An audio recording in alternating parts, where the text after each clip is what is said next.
Assalamualaikum warahmatullahi wabarakatuh. Salam kebajikan, salam sejahtera untuk kita semua. Oke, teman-teman, kali ini di sini kita dalam podcast ini sedikit akan membicarakan terkait apa itu moderasi dalam beragama. Sebelumnya, perkenalkan, nama saya Galang Yatwoisanan. Saya selaku host pertama dan teman saya Rian Ardiansyah selaku host kedua, dengan juga Bapak Ajib Hermawan selaku narasumber pertama kita, dan Bapak Budi Rohadi selaku narasumber kedua kita. Oke, teman-teman, di Indonesia itu terdapat berbagai macam suku, ras, budaya, terutama dalam agama. Di Indonesia ini terdapat beberapa agama yang diakui. Salah satunya ada Islam dan juga ada Konghucu dari salah satunya. Nah, dalam berbagai macam agama itu, tentunya kita harus mempunyai sifat moderasi dalam beragama, karena ditakutkan ketika kita tidak mempunyai sifat moderasi dalam beragama, itu akan muncul pertikaian antar agama. Oleh karena itu, untuk memperdalam apa yang kita ketahui dalam moderasi beragama, tentunya kita sudah membawakan narasumber yang sangat Masya Allah ini, dengan Bapak Ajib Hermawan dengan juga Bapak Budi Rohadi. Oke, langsung saja ke bagian inti. Langsung saja ya Pak. Mungkin saya akan bertanya sedikit tentang seluk-beluk atau latar belakang moderasi beragama menurut perspektif Islam, Pak. Ya, pada Bapak kami persilakan. Baik, terima kasih Mas Yarfa dan juga Mas Rian ya. Selamat siang juga kepada Pak Budi, Mas Budi. Jadi kalau dalam ajaran Islam, yang namanya perbedaan itu adalah sebuah keniscayaan. Bahasa Islamnya itu sunatullah. Tidak mungkin segala sesuatu itu sama satu, tidak mungkin. Karena memang sedari awal Allah itu menciptakan seluruh makhluknya itu berbeda-beda, tidak ada satu yang sama sekali, tidak ada. Karena itu ketika pikiran kita tertuju kepada satu hal dan mesti sama semua, maka sesungguhnya kita sedang mengingkari fitrah itu sendiri, mengingkari keniscayaan yang telah diberikan oleh Allah. Demikian halnya terkait dengan keberadaan manusia dari segala latar belakangnya, mulai dari suku, ras, budaya, sampai pada agama. Jadi tidak mungkin seluruh umat manusia itu akan memiliki keyakinan yang sama, itu tidak mungkin. Sekalipun dalam dalam perspektif Islam, di akidah itu Allah punya kuasa untuk menjadikan itu agar semuanya yakin dengan Allah dengan cara berislam semua, itu kan kekuasaan Allah seperti itu. Tetapi Allah tidak memang membiarkan seperti itu. Nah, oleh karena itu kemudian Islam mengajarkan kepada kita untuk terbiasa dengan perbedaan dan menyikapi perbedaan itu dengan cara yang tepat, cara yang pas. Dalam konteks beragama berarti perbedaan keyakinan itu menjadi sesuatu yang juga sifatnya natural, sifatnya sunatullah. Sekarang di Indonesia misalnya ada beberapa agama yang sudah menjadikan agama resmi, tetapi di luar itu kan sebenarnya juga masih banyak keyakinan yang masih bertebaran. Nah, oleh karena itu kemudian menjadi penting bagi kita, terutama misalnya umat Islam sebagai mayoritas, karena dari sisi mayoritas itu kalau kemudian tidak memunculkan sikap yang wasatiyah, yang moderat, itu akan justru menjadi pengikat terhadap ketidakadilan. Jadi dasar dari moderasi beragama itu kan pertama sikap toleransi itu. Toleransi itu berawal karena adanya kesadaran terhadap adanya perbedaan. Jadi kita sadar bahwa perbedaan adalah sebuah keniscayaan dan kita menyikapi itu dengan cara yang wajar juga. Dan oleh karena itu setiap ada perbedaan itu kita tidak perlu melihat dari perspektif kita sebagai bahwa kita yang paling benar kemudian yang lain salah. Karena itu penting bagi kita untuk menempatkan diri kita bahwa keyakinan kita tentang Islam misalnya, atau keyakinan Pak Budi tentang Konghucu benar menurut beliau dan kita meyakini Islam benar menurut kita, yaitu itu adalah bagian dari tuntutan kita ketika beragama. Tetapi kemudian kita tidak bisa mengatakan bahwa Pak Budi itu salah atau Pak Budi mengatakan bahwa kita itu salah. Nah, karena itu muncul toleransi itu akan menjadi dasar bagi penyikapan kita, sehingga istilah moderat itu kan istilah lain dari istilah wasatiyah, berada di tengah-tengah, sehingga yang namanya di tengah-tengah itu berada di titik antara dua ekstrim yang paling kanan dan ekstrim yang paling kiri. Yang paling kanan itu yang biasanya dikaitkan dengan sesuatu yang dari sisi pemahaman agama itu yang terlalu letterlock ya, yang fundamental. Jadi biasanya cenderung tekstualis, sementara di sisi lain yang sebelah kiri itu adalah yang terlalu liberal, sehingga pemahaman agamanya tidak berasaskan pada normatif dari sisi tekstual. Nah, kita berada di tengah-tengah, termasuk juga ketika menyikapi terhadap perbedaan itu. Nah, ini menjadi dengan toleransi itu nanti akan memunculkan sikap yang indikator dari moderat lainnya, misalnya adil, kemudian seimbang atau tawazun dan seterusnya. Yang ujungnya itu adalah bagaimana kita ketika beragama itu memunculkan atau menjadikan masyarakat yang penuh dengan kedamaian dan kesejahteraan. Kedamaian dan kesejahteraan itu tidak akan muncul pada masyarakat yang penuh dengan konflik, pada masyarakat yang menyikapi perbedaan menjadi sesuatu yang justru akan semakin menjauhkan ikatan di antara mereka-mereka yang berbeda. Karena itu kalau kita menginginkan bahwa negara kita misalnya Indonesia itu negara yang penuh kedamaian, penuh dengan masyarakatnya sejahtera, maka fondasi awalnya harus dibangun dari pemahaman keagamaan yang moderat itu. Karena disitulah kita ketika menyikapi perbedaan dengan satu simpul untuk mencapai pada perdamaian. Ketika perbedaan itu nanti kita sikapi dengan cara yang frontal, malah memperkuat sisi perbedaan itu, tidak mencari titik temu di antara beberapa perbedaan, maka yang muncul adalah konflik. Ketika konflik, maka pasti nanti tidak akan muncul kedamaian, tidak akan muncul kesejahteraan. Sehingga kalau dalam bahasa Islam rahmatan lil alamin itu nggak akan terwujud kalau tidak dengan diawali dengan sikap beragama yang moderat. Kira-kira seperti itu, Mas. Ya. Itu kan perspektif dalam Islam, menurut Pak Hajib. Sementara dalam moderasi beragama dalam perspektif Konghucu menurut Pak Budi itu seperti apa?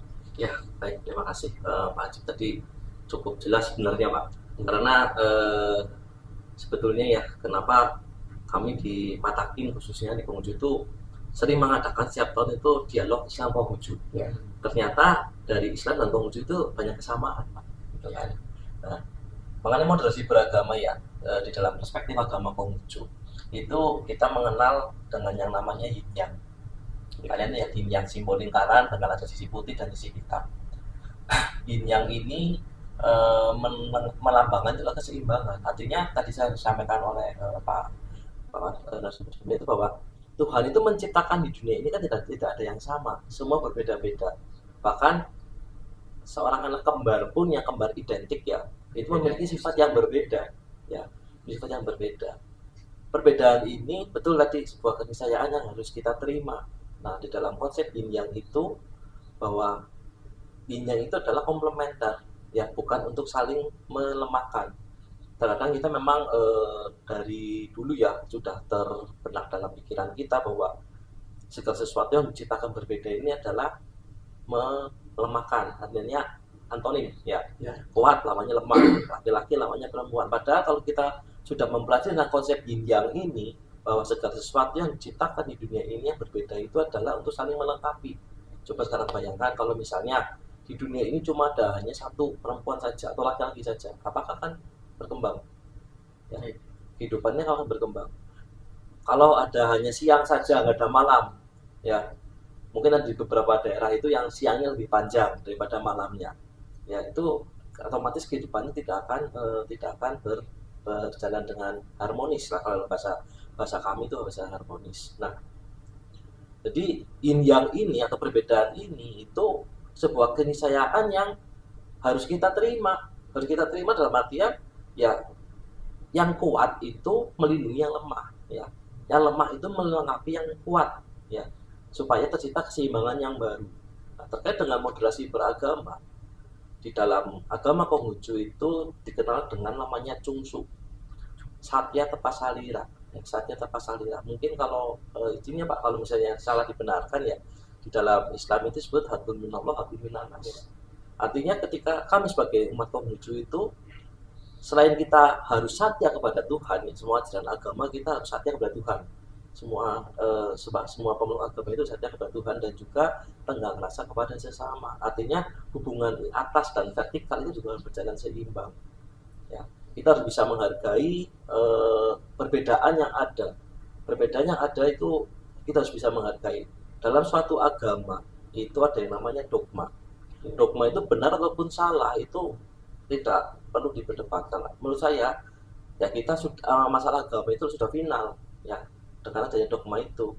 Nah, bagaimana kita istilahnya tidak perlu memperdebatkan dogma itu, karena di dalam ajaran kami agama Konghucu, kalau yang berlainan jalan suci, artinya yang berbeda itu tidak perlu saling berdebat, karena timbulnya apa tadi sampaikan kemarin, akan timbulnya perpecahan.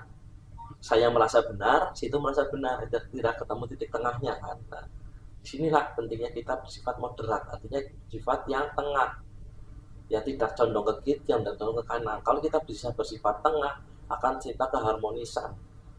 Nah, kalau kita keharmonisan, segala kehidupan di dunia akan terpelihara. Seperti itu dalam pandangan agama Konghucu. Oke, kita sudah saling mendengarkan secara seksama terkait pengertian secara mendasar apa itu moderasi dan beragama dalam perspektif Islam, juga dalam perspektif Konghucu. Setelah kita sudah memahami nih Pak, saya coba mempertanyakan satu hal terkait contoh-contoh dalam keseharian, contoh-contoh dalam moderasi beragama itu menurut perspektif Islam dan Konghucu itu seperti apa Pak?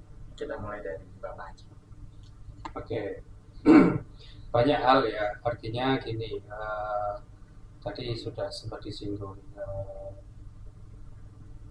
ada hablum minannas, ada hablum minallah. Jadi memang agama kan selalu seperti itu, ada yang sifatnya vertikal, ada yang sifatnya horizontal. Nah, kaitannya dengan sikap beragama yang dikaitkan dengan perbedaan tadi itu pada dimensi yang horizontal. Nah, ini berarti dalam Islam itu terkait bagaimana kita berkomunikasi, menjalin interaksi dengan orang lain, dengan sesama manusia. Masyarakat Indonesia itu sesungguhnya sudah lama sekali terlatih dengan situasi ini, sehingga ketika ada konsep moderasi beragama itu sebenarnya sebuah istilah yang dimunculkan yang berasal dari sebuah pola kehidupan yang sudah tertata dan sudah mendarah daging sejak zaman dahulu, bahkan sebelum Indonesia itu sendiri ada. Karena kita sejauh ini kan kalau di Indonesia tidak ada sejarahnya yang kemudian begitu bisa merubah secara substansial dalam kehidupan bernegara sejak dulu, yang itu melibatkan konflik antar agama. Bahwa ada satu dua, tapi itu sifatnya lokalitas dan tidak banyak berpengaruh terhadap kehidupan secara luas di Indonesia. Masyarakat Muslim yang kemudian berdampingan dengan masyarakat yang non-Muslim, entah itu Nasrani, entah itu yang Hindu, Buddha, atau kemudian yang Konghucu, itu sudah terbiasa dalam segala tradisi dalam kehidupan bermasyarakat. Itu real. Kita alami seperti itu, bahkan kemudian sampai kepada wilayah pembentukan negara kita itu bagaimana kita membangun toleransi sedemikian rupa. Ketika dulu ada perdebatan di Piagam Madinah, kemudian muncul sila pertama yang tidak dengan hanya ketuhanan yang Maha Esa, itu sebenarnya sudah mulai itu adalah dasar dari pengembangan sikap toleransi itu. Dan itu sampai kepada wilayah kita sehari-hari. Kita umat Islam, saya misalnya seorang Muslim, ketika merayakan Idul Fitri itu banyak teman yang dari non Muslim itu mengucapkan selamat hari raya, minta maaf atas kesalahan. Juga sama seperti saya punya teman yang non Muslim, mereka merayakan Natal atau mungkin merayakan apa, itu sama, kita menyampaikan ucapan selamat itu bukan dalam kerangka untuk menghadirkan aspek akidah, bukan, itu adalah aspek hablum minanas. Jadi hubungan antar kemanusiaan. Bahkan sering kita mungkin di antara kita ada yang di masyarakatnya ya, di kampungnya itu kita selamatan atau apa, dan kita sebagai Muslim kemudian kita undang seluruh tetangga baik itu yang tidak beragama Islam dan mereka ikut. Misalnya ada tahlilan, ada orang yang non Muslim, orang Kristen ikut tahlilannya, bukan ikut tahlilan mengucapkan kalimat thayyibahnya, tetapi ikut di situ sebagai bentuk wujud solidaritas dan sebagainya. Nanti ada ada berkate dapat alhamdulillah, kan itu lebih pada keterikatan itu. Jadi menurut saya bahkan di hal-hal yang menurut kita kadang-kadang melihat kayak tahlilan itu adalah aspek beribadah, tetapi ketika kita maknai itu sebagai sebuah kerekatan, membangun kerekatan di antara masyarakat, saya pikir tidak masalah. Jadi kehadiran mereka bukan dalam rangka beribadah, kehadiran mereka adalah dalam rangka membangun solidaritas, membangun persaudaraan dan seterusnya. Dan itu praktek seperti itu juga banyak sudah dilakukan. Karena itu makanya tadi sempat disinggung, perbedaan itu akan banyak ditemukan persamaannya dan nanti akan memwujudkan sikap yang toleran. Kemudian tadi istilahnya kalau yang yin yang itu tawazun, istilah kita ya harmonis. Itu kalau ada dialektika, kalau ada pertemuan, kalau ada diskusi. Selama kita tidak pernah melakukan unsur dialektika itu, maka tidak akan pernah ketemu.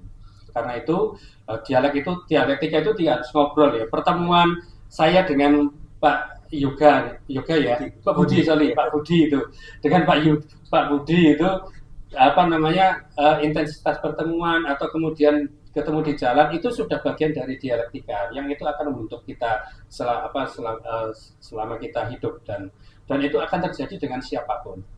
Kita itu kadang-kadang tidak senang, tidak suka dengan sesuatu yang asing kan karena kita tidak mengenalnya, belum mengenalnya.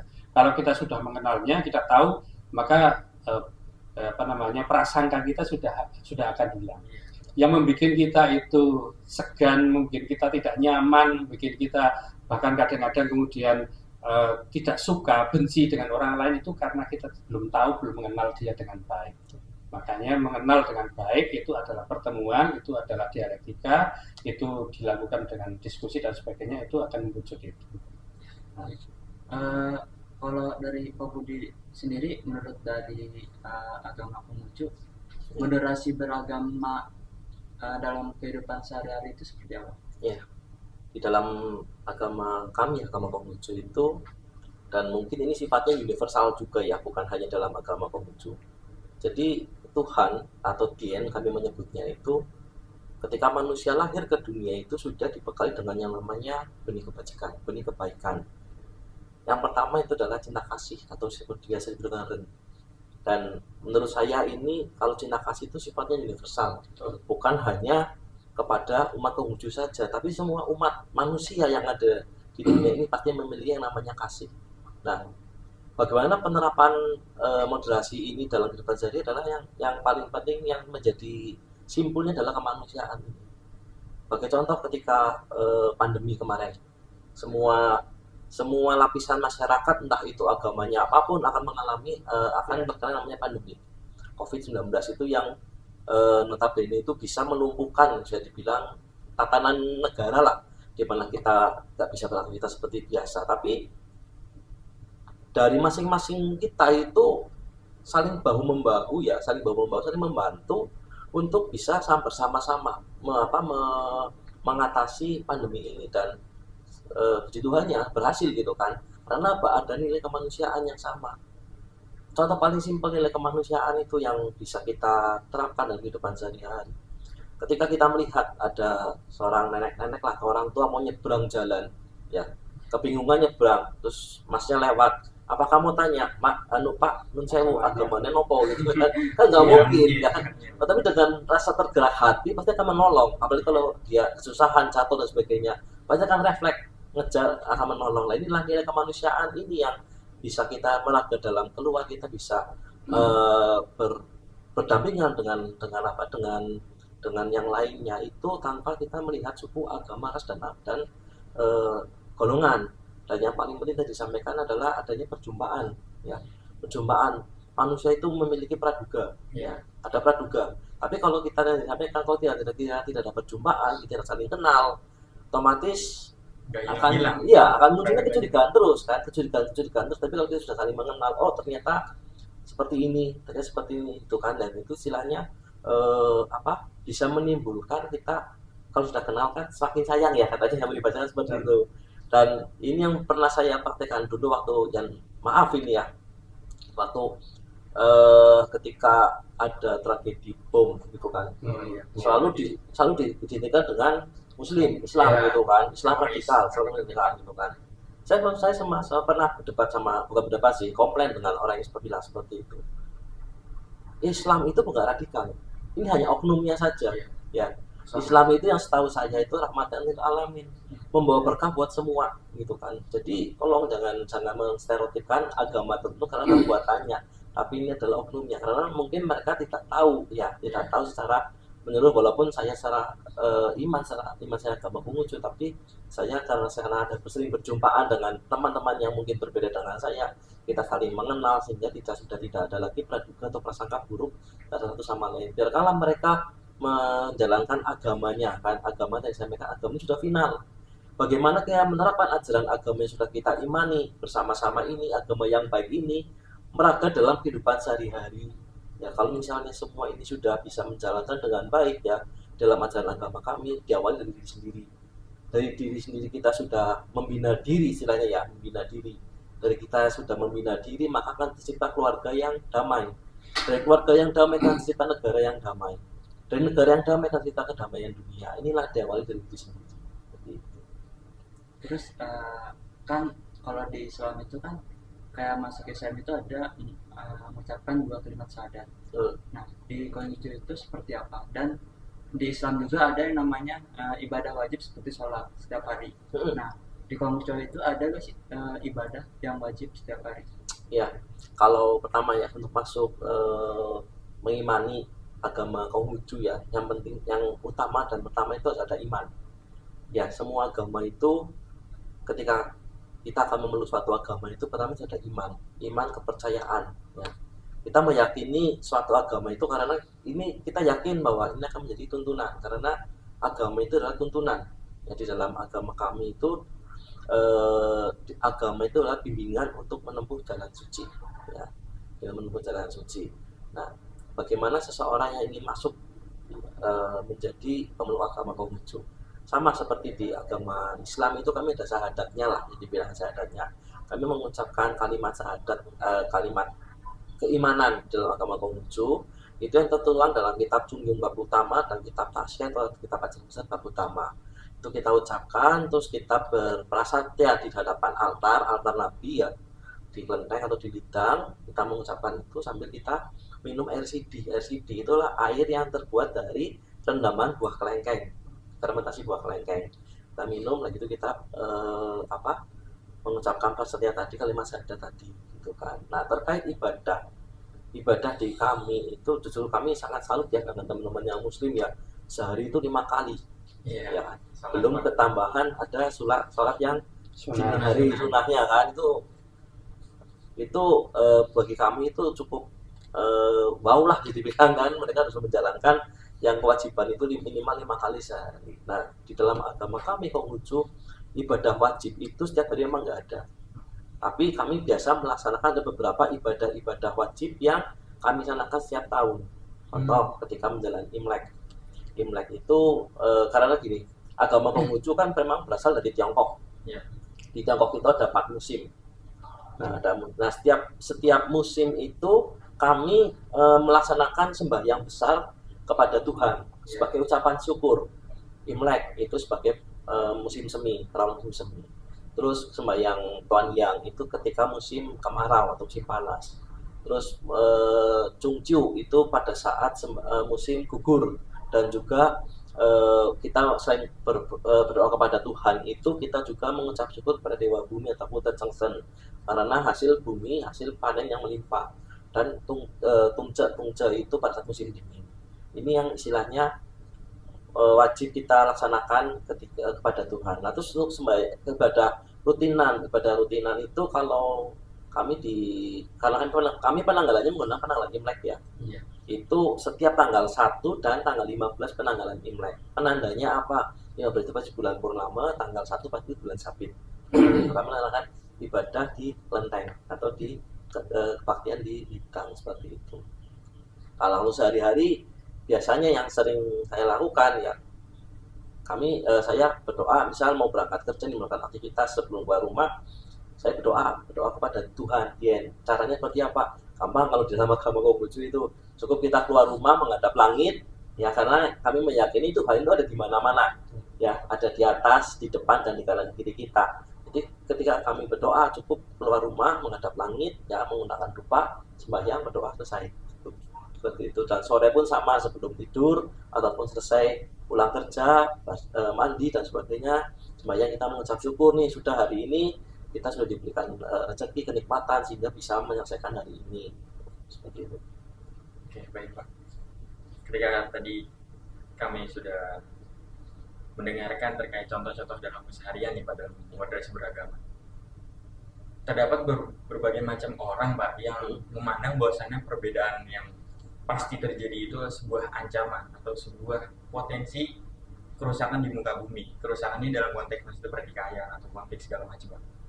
Nah, kira-kira bagaimana sih Pak cara kita untuk menarik pandangan logaritma orang tersebut ke pandangan kita, bahwasannya pandangan kita itu memandang bahwasannya perbedaan itu tidak mesti memunculkan konflik Pak, malah justru memunculkan rasa saling melengkapi. Karena tadi contohnya Bapak contohkan, misal di dunia ini cuma ada perempuan, itu mustahil untuk kedepannya itu tidak akan terjadi keturunan segala macam. Nah, kami kan berpandangan bahwasannya perbedaan itu untuk saling melengkapi antara perbedaan yang terjadi. Nah, itu bagaimana cara kita untuk menarik logaritma orang ke logaritma kita, Pak? Sudut pandang orang ke sudut pandang kita. Ya, memang ini tantangan karena menurut saya agama itu unik ya. Agama itu unik dan cantik ya. Kenapa cantik? Karena diperebutkan oleh banyak orang gitu kan, dan ini ditawarkan juga ke banyak orang gitu kan. Banyak sekali konflik-konflik yang timbul itu karena agama ya, karena perbedaan pendapat dan keyakinan. Sebenarnya tadi yang sampaikan, kita perlu adanya perjumpaan, kita saling mengenal satu sama lain. Dalam arti kita mengenal itu bukan kita menarik mereka untuk ke dalam kita, tapi kita mengenal, oh ternyata di dalam Islam itu seperti ini. Kita jangan mencari perbedaannya, karena kalau perbedaannya itu kita sama-samakan pasti akan ribut jadinya. Kita cari persamaannya, bahwa setiap agama itu sebenarnya tujuannya sama. Tuhan atau Allah atau apapun sebutannya itu menurunkan agama di Tiongkok menjadi Konghucu, ya di Timur Tengah atau Arab menjadi Islam, di Yerusalem jadi Nasrani dan sebagainya. Berarti tujuannya kan sama ke sana. Jadi yang kita lihat itu adalah kita jangan mempermasalahkan masalah perbedaannya, tapi tujuan kita adalah sama, satu kepada Tuhan. Nah, kalau misalnya kita sudah ada dialog seperti itu, kita saling berjumpa, ya dialog, terus kita saling melengkapi, saling mencari persamaan bahwa kita tujuannya sama, dan tentunya dengan aksi-aksi mungkin kemanusiaan yang bisa menentukan adalah kemanusiaan, itu pasti akan lama-lama pasti akan bergeser lah, maksudnya akan mulai orang memahami ya, mau masuk ke dalam iramanya kita gitu kan. Terus yang paling penting, ketika kita mau berjumpa dengan orang yang berbeda dengan kita harus bisa melepaskan ego kita. Agama itu fanatik boleh, harus malah kita beragama itu fanatik boleh, tapi harus ke dalam, bukan Ya, keluar ya. Bagaimana aja agama itu membentuk kita menjadi orang yang lebih baik, bukan istilahnya memaksakan kehendak kita yang sudah baik ini dan kehendak orang lain yang baik itu buat ikut kita. ikut kita. Nah itu yang sumber perpecahannya di situ. Menurut saya seperti itu. Kalau menurut Bapak Budi tadi kan kita ibaratnya ngumpul bareng biar kita Betul. saling tahu bahwasanya tujuan kita tuh sama gitu. Betul. Nah kalau mungkin dari Bapak Haji ada Ya, jadi jangankan dari perspektif agama, ya, perspektif individual saja selalu akan muncul perbedaan. Sampean senang dengan warna yang hijau, saya tidak terlalu senang dengan warna hijau, saya senangnya misalnya merah. Itu kalau dibesar-besarkan akan menjadi persoalan yang personal dan itu nanti bisa menjadi konflik yang tidak selesai-selesai. Itu baru satu orang. ya Belum kemudian nanti dengan komunitas tertentu, dengan masyarakat tertentu, itu akan semakin besar. Dan konflik apapun itu akan semakin besar dan semakin dalam ketika konflik itu dibumbui dengan agama. Jadi, sering sekali konflik-konflik yang terjadi sebenarnya adalah konflik sosial biasa. Bahkan kadang-kadang itu masalah politis. Jadi perebutan kekuasaan lah, entah itu di level di level paling bawah sampai negara. Tetapi itu akan menjadi sentimen yang sangat sangat besar ketika agama masuk atau agama dibawa ke situ. Nah, itu yang sering terjadi di masyarakat kita, sehingga orang melihatnya menjadi konflik agama. Padahal itu bukan konflik agama sama sekali, tetapi agama ditarik pada wilayah politik, dan itu yang sangat berbahaya. Dan agamanya ditarik pada wilayah politik itu biasanya adalah pemahaman agama yang tadi tidak moderat. Kalau pemahamannya moderat, biasanya akan memunculkan satu sikap yang dia akan lebih hati-hati ketika menghadapi persoalan. Jadi semakin orang idealnya ya, orang yang semakin beriman itu, maka dia akan semakin bijaksana, semakin wise, semakin melihat segala sesuatu itu tidak hanya dari satu perspektif, tapi beragam perspektif. Dan itu akan memunculkan tadi dialektika itu. Jadi ketika saya kemudian dihadapkan pada persoalan, misalnya ada satu persoalan yang menyangkut masyarakat tertentu, kalau saya hanya melihat dari perspektif agama saya, nanti bisa jadi saya akan mengambil kesimpulan yang satu sisi saja. Saya tidak melihat dari perspektif lainnya. Itu ya akan memunculkan konflik semakin dalam. Oleh karena itu ya bersikap moderat dalam beragama itu melatih kita untuk bersikap wise, melatih kita untuk berimbang melihat segala sesuatu, tadi yin yang, tawazun, akan melatih kita untuk bersikap adil. Adil itu berarti tidak melihat background, tidak melihat latar belakang.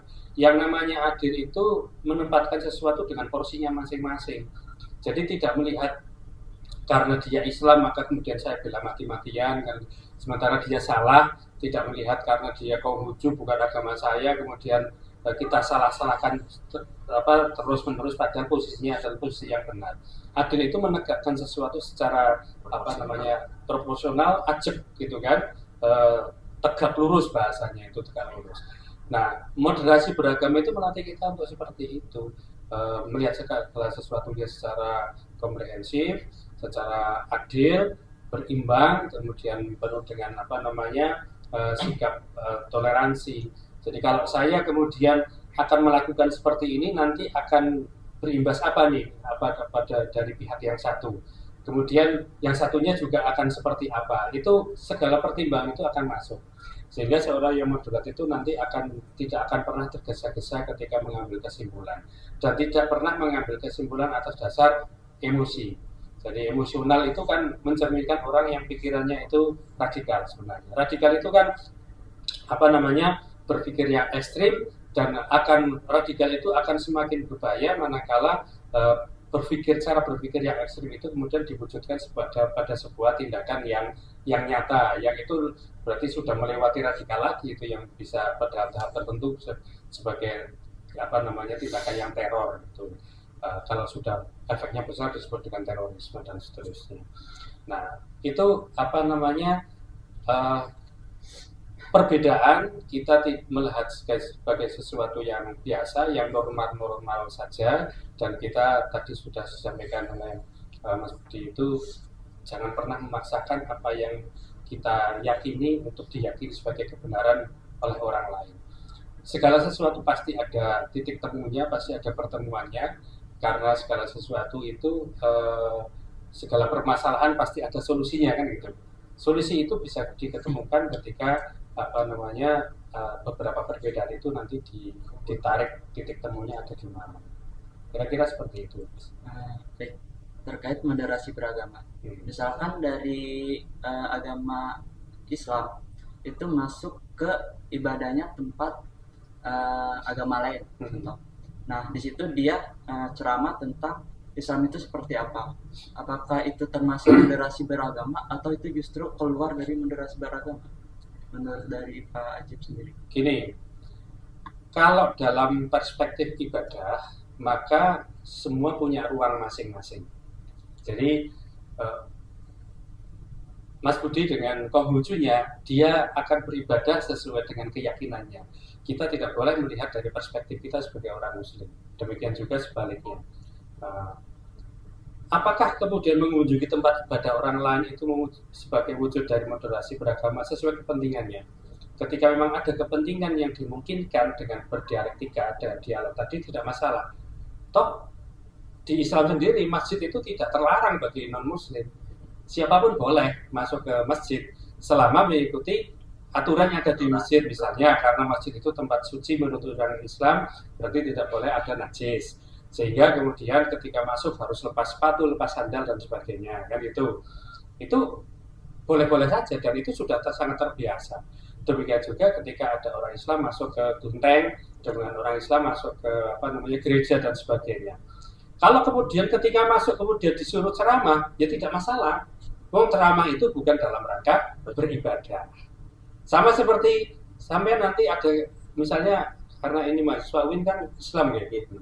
Mereka mungkin aktif di masyarakatnya, di masjidnya masing-masing sebagai remaja masjid misalnya.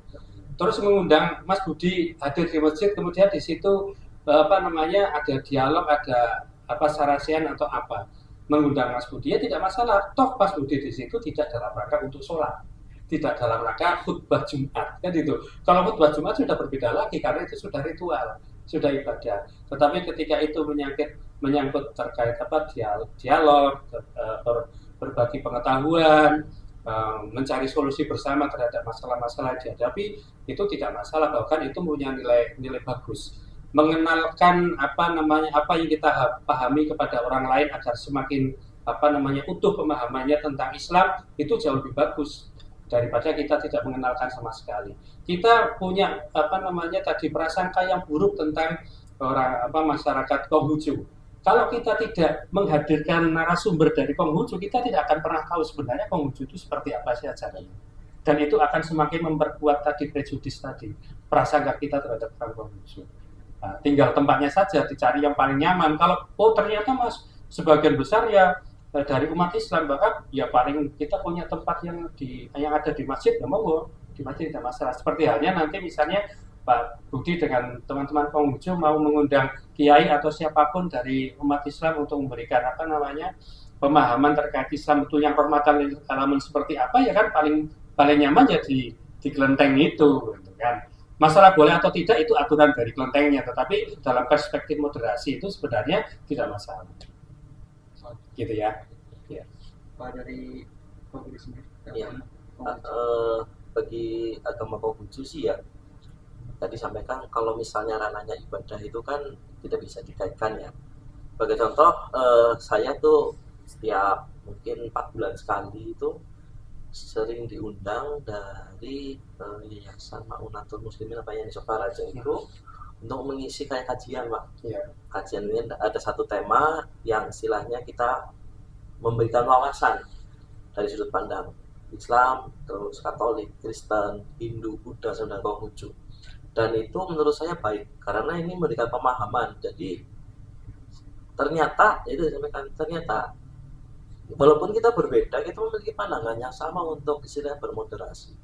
Dan kalau bisa saya sampaikan ya di Klenteng Purwokerto ini, Kelenteng 3 Purwokerto ini itu bukan hanya sebagai tempat ibadah umat Konghucu ya, tapi sudah menjadi tempat bagian dari warga masyarakat Purwokerto gitu kan. Nah, berarti ya kami di Kelenteng, walaupun tempat kami kan di belakang pasar ya, belakang pasar itu ya banyak orang hanya sekedar istirahat dulu di aula depan itu nggak masalah gitu kan.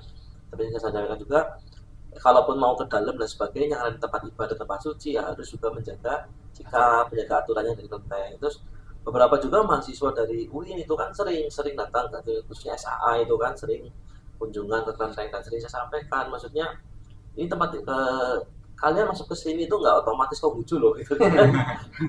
Kalau nggak otomatis Konghucu, karena kita di sini konteksnya adalah untuk belajar, dan belajar ini tidak akan melemahkan iman kalian gitu kan. Kita untuk saling mengetahui satu sama lain gitu kan. Kalau misalnya kita nggak saling kenal, maka timbulnya kan prasangka. Sebagai contoh, orang tahunya orang Konghucu itu nyembah berhala karena di Kelenteng itu isinya patung gitu kan, patung-patung semua.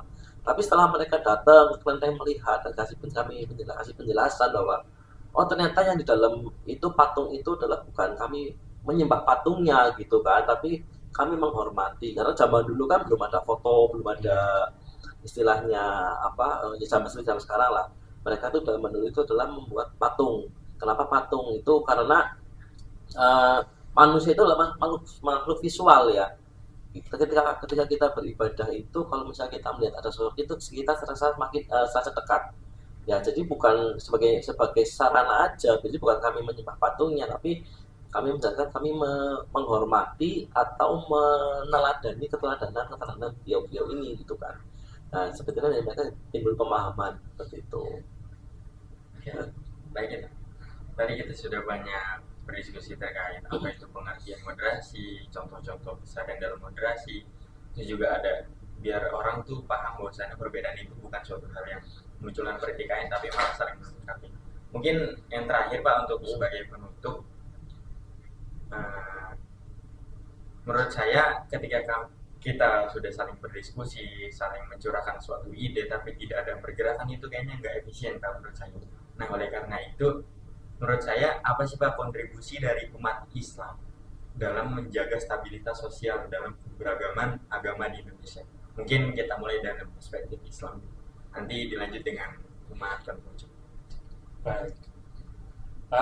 Gini, kalau dalam konteks keindonesiaan itu ya, Islam itu kan mayoritas. Ya, tugas mayoritas itu melindungi dan memberikan ruang kepada mereka yang minoritas. Nah, karena itu kalau tadi sampai mengarahkan kepada gerakan, ya tugas kita bersama bagaimana menggerakkan pemahaman atau pemahaman tentang moderasi beragama itu ya, sebagai Islam wasatiyah, Islam yang moderat yang berada di tengah-tengah itu menjadi bagian yang tidak terpisahkan dan perlu sebarluaskan menjadi satu gerakan yang nyata. Di Indonesia sendiri sebenarnya melalui Kementerian Agama RI sudah sekian lama dicetuskan, diinisiasi, dan itu sudah menjadi satu pola pendidikan, pola pergerakan yang masuk ke seluruh elemen, terutama di lembaga pendidikan.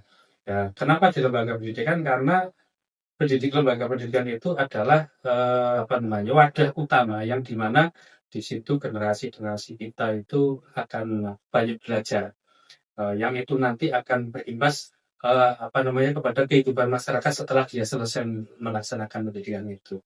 Nah, oleh karena itu pada situasi yang sekarang barangkali perdebatan antara moderasi dan radikalisme sekarang sudah tidak terlalu signifikan, adalah sekuat dulu.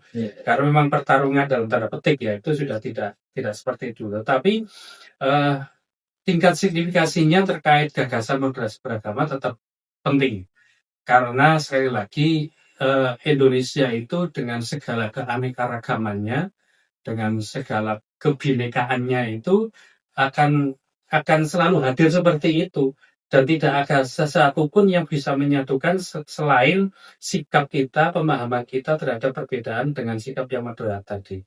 Kalau benih-benih moderasi dalam beragama, dalam berkeyakinan, termasuk dalam perspektif eh, kesukuan kita itu hilang, sikap moderasi hilang, itu nanti maka benih radikalisme nanti akan muncul kembali dan itu akan menjadi potensi yang sangat besar untuk memunculkan konflik.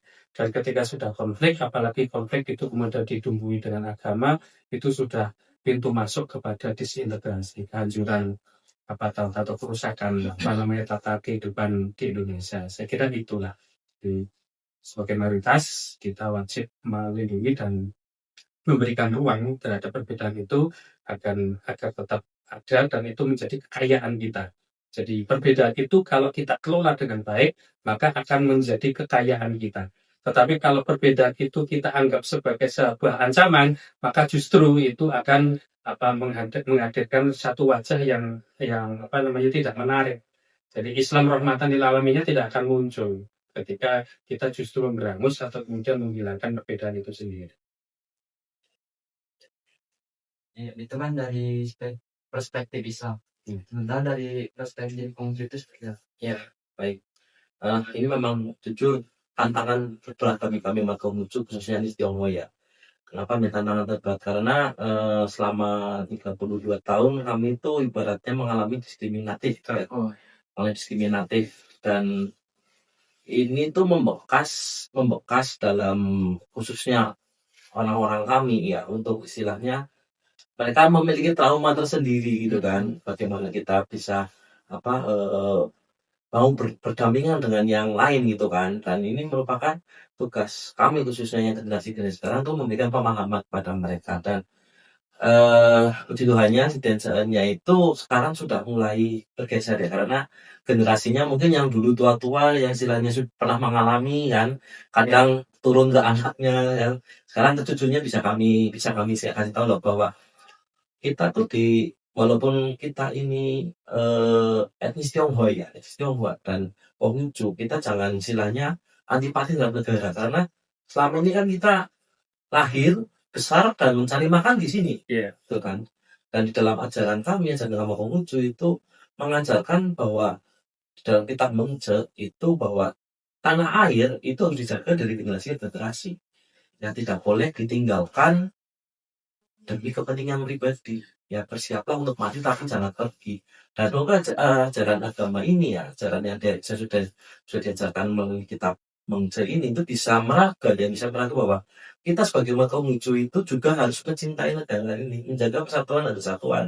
Negara kita itu negara yang bisa dibilang kekayaan alamnya besar, ya, sumber alamnya besar. Nah, bagaimana supaya negara kita ini utuh ya tidak otomatis dengan kekayaan sumber daya alam ini banyak negara asing yang mengincar kan. Bagaimana supaya negara kita utuh dan berdaulat ini kita harus saling bersatu.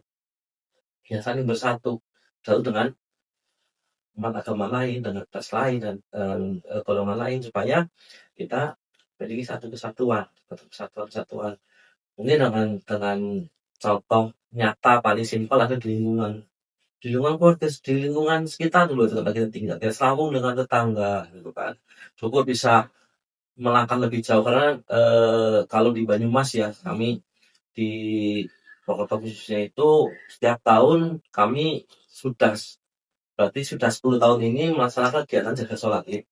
Jadi kami yang umat non-muslim khususnya itu memberikan bantuan ya kepada teman-teman yang melaksanakan sholat Id itu kan kita ada di beberapa titik di kota Purwokerto khususnya itu kita menjaga itu sebenarnya menjaga itu kan tugasnya kepolisian gitu kan. Cuma kita memberikan rasa aman dan nyaman gitu kan. Kadang bapak-bapak polisi yang mungkin mereka juga sholat Id karena bagian piket mereka nggak bisa sholat dan keberadaan kami itu bisa pengopak barangkali mau sholat biar tugasnya sementara kita gantikan. Nah itu bentuk istilahnya wujud nyata kita menjaga toleransi itu bukan hanya sebuah kata-kata yang diucapkan di mulut saja tapi bisa menjadi sebuah tindakan nyata dalam kehidupan sehari. Ya baik, karena sudah mungkin cukup lama kita berbicara terkait moderasi, yang bisa saya simpulkan di sini adalah esensi dari moderasi beragama itu adalah merujuk pada suatu kesejahteraan dalam kehidupan sosial. karena nggak ada agama satupun yang menunjukkan kepada umatnya untuk hidup selain pada kesejahteraan. Oke. Mungkin saya tutup, kurang lebih mohon maaf. Assalamualaikum warahmatullahi wabarakatuh. Salam berbajik.